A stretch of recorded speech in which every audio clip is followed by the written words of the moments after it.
ত্রিনেত্রাস কুকারিতে আপনাদের সকলকে জানাই আমার সাদর আমন্ত্রণ। আমার আজকের রেসিপি সয়াবিনের মুইঠা। একটা পাত্রে জল নিয়ে নিয়েছি, জলের ভেতরে একটু নুন দিয়ে দিলাম, দিয়ে এবারে সয়াবিনগুলো এর মধ্যে ছেড়ে দিচ্ছি। আপনাদের প্রথমেই একটা রিকোয়েস্ট করছি, ভিডিওটি দেখার আগে একটা লাইক দিয়ে দেখা শুরু করবেন।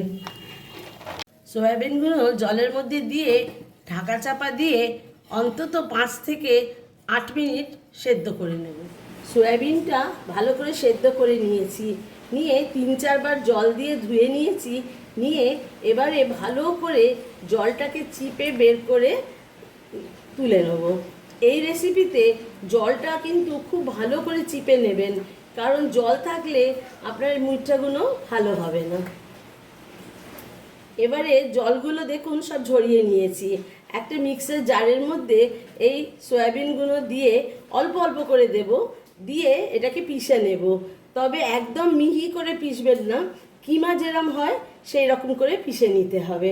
আমি সবগুলো পিষে নিয়ে ফিরে আসছি। সয়াবিনটা দেখুন বেটে নিয়ে ফিরে এসেছি। এটা যখন পিষেছিলাম মিক্সিতে, একটু কাঁচা লঙ্কা দিয়ে দিয়েছিলাম, সেটা আমি আপনাদের তখন বলতে ভুলে গেছিলাম।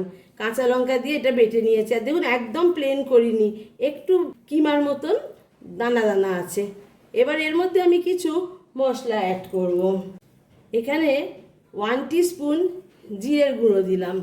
যারা আমার চ্যানেলটিকে সাবস্ক্রাইব করেছেন তাদের অনেক অনেক ধন্যবাদ। যারা আমার চ্যানেল নতুন, একটু পুরো ভিডিওটি দেখে একটু সাবস্ক্রাইব করে দেবেন, আর বেল আইকনটি টিপে দেবেন যাতে পরবর্তী ভিডিওগুলো আপনারা পেয়ে যান। এবার ছোটো চামচের 1 চামচ 1 টিস্পুন ধনে গুঁড়ো দিলাম, 1/2 টিস্পুন লঙ্কার গুঁড়ো দিলাম। এটা আপনারা আপনাদের স্বাদ মতন দেবেন। একটু 1/2 টিস্পুন হলুদ গুঁড়ো দিলাম, 1/2 টিস্পুন মতন গরম মশলার গুঁড়ো দিলাম, স্বাদ মতন নুন দিলাম। এবার বড় চামচের টেবিল স্পুনের 2 টেবিল স্পুন প্রথমে বেসন দিলাম। বেসনটা দিলাম বাইন্ডিংয়ের জন্যে। এটা যদি ভালো হয়ে বাইন্ড হয়ে যায় বা মাখার পরে দেখি যে ঠিক মতন শেপে আনা যাচ্ছে, তাহলে আর দেব না। যদি দেখেন যে ওটা হচ্ছে না, তখন আর একটুখানি বেসন মিশিয়ে নেব। এবার এটাকে ভালো করে মেখে নিচ্ছি। ভালো করে মেখে নিয়েছি সয়াবিনটা। এবার দেখুন এর থেকে এইভাবে ছোট ছোট করে নিয়ে, বা আপনারা যেরকম শেপ দিতে চান, যেহেতু এটা মুইঠা, আমি হাতের মধ্যে দিয়ে এইভাবে একটু শেপ দিয়ে নিচ্ছি। এটা একটি নিরামিষ রান্না, কিন্তু অতি সুস্বাদু হয় খেতে। আমি আপনাদের সকলকে রিকোয়েস্ট করব যে একবার অন্তত বানিয়ে খাবেন। এইভাবে আমি গড়ে নিচ্ছি।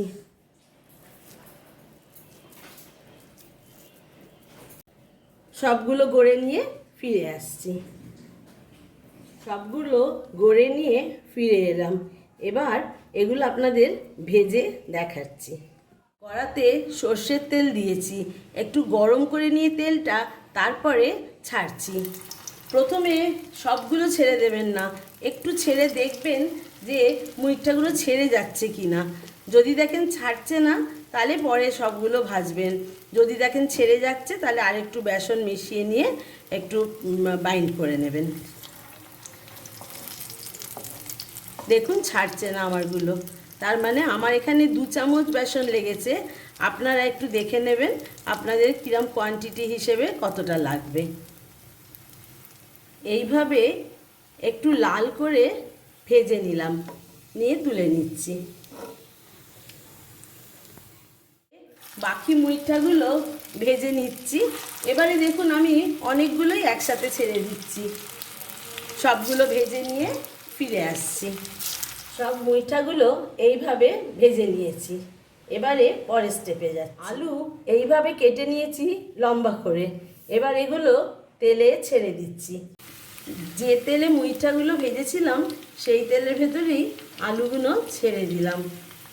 এবার এতে একটু নুন, অল্প করে নুন দিলাম, আর একটু হলুদ দিলাম, দিয়ে এটাকে একটু লাল করে ভেজে নেব। আলুগুলো একটু লাল করে এইভাবে ভেজে তুলে নিচ্ছি।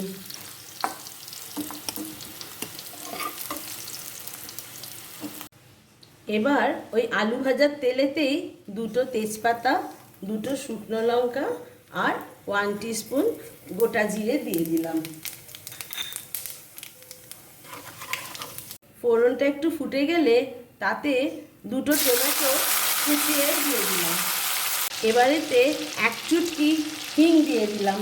নিরামিষ রান্নায় একটু হিং দেবেন, দেখবেন খেতে খুব ভালো হয়।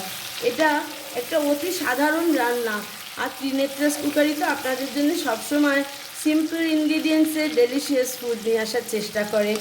আশা করি এই রান্নাটাও আপনাদের ভালো লাগবে। টমেটোটা একটু নরম হয়ে গেছে, এবারেতে 1 টেবিল স্পুন আদা বাটা দিয়ে দিলাম। আদা আর কাঁচা লঙ্কা বাটা দিয়ে একটু কষে নিচ্ছি। আদাটা একটু নেড়ে নিয়ে একটু জল দিয়ে দিলাম, অল্প করে জল দিলাম। এবার এর মধ্যে কিছু গুঁড়ো মশলা দেব, অতি সিম্পল ইনগ্রিডিয়েন্টস। দেখুন, 1 টিস্পুন জিরে গুঁড়ো, 1 টিস্পুন ধনে গুঁড়ো, 1/2 টিস্পুন হলুদ গুঁড়ো, কাশ্মীরি চিলি পাউডার এটাও 1 টিস্পুন দিলাম। এবার ভালো করে কষে নেব। এবারেতে পরিমাণ মতো নুন দিয়ে দিলাম আর একটু চিনি দিচ্ছি। এই রান্নাটায় অবশ্যই একটু চিনি দেবেন, তাহলে দেখবেন স্বাদটা খুব ভালো লাগবে। মশলাটা একটু কষে নিয়েছি, এবারেতে ভাজা আলুগুলো দিয়ে দিলাম, দিয়ে কষে নেব।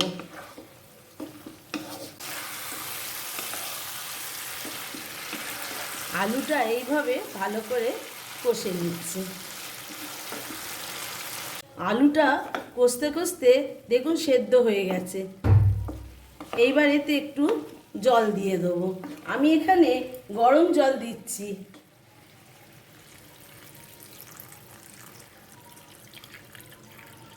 এই সময় এতে 4টে কাঁচা লঙ্কা দিয়ে দিলাম, আর একটু ফুটে উঠলে এর মধ্যে মুইঠাগুলো ছেড়ে দেবো।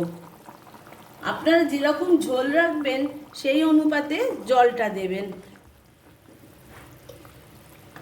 এই সময় মুইঠাগুলো ছেড়ে দিচ্ছি এর ভেতরে। খুব বেশিক্ষণ ফোটাবেন না, তাহলে মুইঠাগুলো ভেঙে যাবে। এবারেতে 1 চামচ ঘি দিয়ে দিচ্ছি।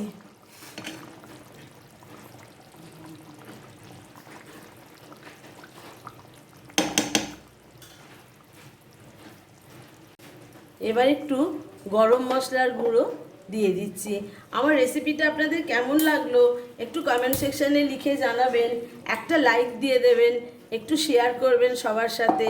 আমার চ্যানেলটিকে এগিয়ে নিয়ে যাওয়ার একটু সাহায্য করবেন। একটু ঢাকা দিয়ে স্ট্যান্ডিংয়ে রেখে দিয়ে 5 মিনিট পরে এসে আপনাদের সার্ভ করে দেখাচ্ছি।